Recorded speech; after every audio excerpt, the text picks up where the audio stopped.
Hi, this is Neil's on Dynasty coming to you again live from the basement. Like, share, subscribe, be kind, helpful, grateful. Buy yourself some damn silver and some platinum before there ain't no. Well, here's the thought. If you're having problems getting hold of silver, buy platinum because it's not sold out and it's going to go up too. You're just going to have to keep your eye on the market a lot closer. This is about Gandalf putting on some work clothes and going to work and earning a living for his chick there who's sleeping in my laundromat. No, it has nothing to do with that, actually. It has to do with me fucking with y'all.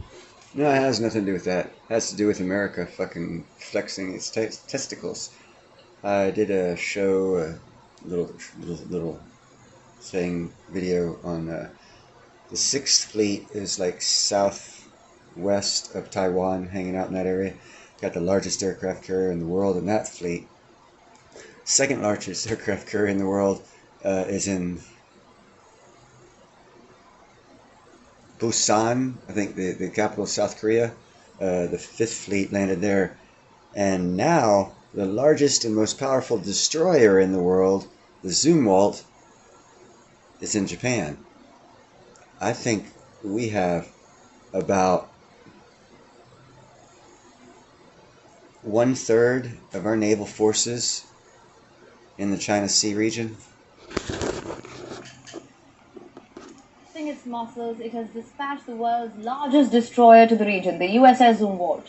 So first, let's tell you what is so special about this warship. The USS Zumwalt is Washington's most advanced warship. It was named after US Admiral Elmo Zumwalt, the youngest chief of naval operations in US history. The ship is a guided missile destroyer. That means it provides anti-aircraft support to the US Navy. Commissioned in 2016, it is 610 feet long. It was built at a cost of $4.4 billion. At that time, it became the Navy's costliest destroyer. Now, a quick roundup of the specifics here. It has a range of about 100 nautical miles. A maximum speed of 30 knots, can host a crew of around 158 people. Now, this mighty warship is showing its stealthy profile in the Indo-Pacific. Last week, it made a port call in Guam in the Western Pacific. This week, it arrived in Japan. The Navy says the warship has been assigned to the Destroyer Squadron 15. This squadron is currently operating out of the Yokosuka Naval Base near Tokyo. Zumwalt currently has two roles. One, provide a competitive edge to this squadron. Two, assure Washington's allies in the Indo-Pacific. But that's not the only goal of this deployment. A US Navy report in August shows that the USS Zumwalt will be upgraded next year. It will be fitted with hypersonic weapons. What does that mean? This could set the stage for the deployment of US hypersonic missiles in the region. The presence of a stealth warship in the Indo-Pacific is likely to irk China. A destroyer of this kind will already bother the PLA. But once it is fitted with hypersonic weapons, Beijing may not take the development well. And that is exactly what Washington is counting on, showing its military assertion in the region. But Biden's Indo-Pacific policy does not stop there. The United States president is scrambling to rope in allies. There are about 36 countries in the Indo-Pacific. Many of them have squabbles with China, uniting them against Beijing. Is Biden's top priority right now. That's why the US Vice President is now in East Asia, her second trip to the region since she took office, to shore up Washington allies and reinforce partnerships. She was in Tokyo for the state funeral of Shinzo Abe, but also had meetings lined up with Japanese and South Korean leaders.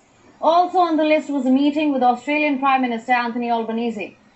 Canberra is Washington's partner in both the AUKUS and the Quad.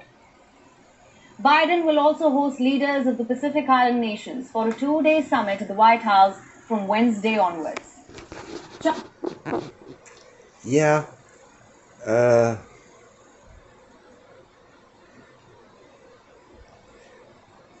For all you military people out there who know anything about fleets, about the submarines that come with the fleets, about the destroyers that we have, the Zumwalt, for example. You heard her. She said there's 36 little private countries out there that have a squabble with China. We're uniting all of them. Man, that's like a bully going outside not knowing which one of the neighbors is going to jump his ass and from what direction, because every neighbor wants to jump his ass. Sure, they might be small, but they're just like chihuahuas, man. One bites you, there's like 36 of them. Fuck, this son of a bitches will bite you to death. And that's not even including America, that's got its testicles right up there, sniffing your balls. Here, just come sniff my balls now, bitch. China doesn't have a chance. Doesn't have a chance in heck. Hades, and hey, here's a new word for you. They don't have a chance in Milton. Just because of the hurricane, Milton is the word for hell for the Seminole Indians. So they don't have a chance in Milton.